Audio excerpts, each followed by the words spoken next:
Amakhulu abantu abuthane eRosebank eGoli enkonzweni yesikhumbuzo sikaSomabhizinisi uDokotela uRichard Maponya.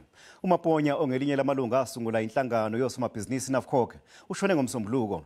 Eseneminyaka engamashumi ayisishiyagalolunye nesishiyagalolunye.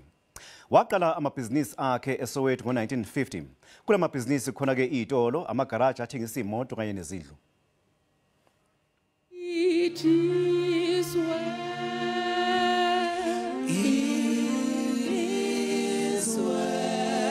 Okushona kukaMaponya obe inhloko yekhaya kuqeme engeqiwantwala umndeni. It is very sad and unfortunately the truth can be very difficult and it hurts. And this is the truth.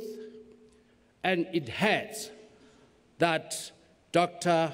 Richard Maponya is no more. Kule nkonzo abazukulwana bakhe bahaya inkondlo egcwele umunyu.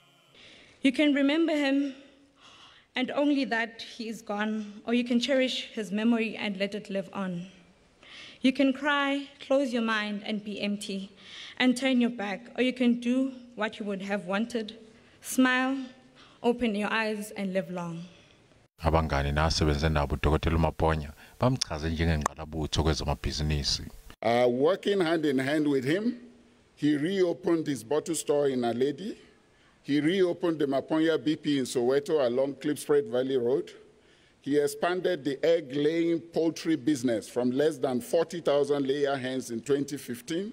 Whenever people spoke about Dr. Maponya, it was always in the context of Richard and Marina Maponya. Indeed, the two were inseparable and worked together side by side to build the business empire for which he will be remembered for. Umengameli Ramaphosa uhloniphe uDokotela uMaponya ngomngcwabo osezingeni lombuso wesigaba sesibili nokuhlonishwa ngawo abantu abavelele emphakathini. uDokotela uMaponya uzofihlwa ngoLwesibili oluzayo. Amafleka lelizwe andizela phansi kusuka namhlanje koze kushona ilanga losuku lomngcwabo.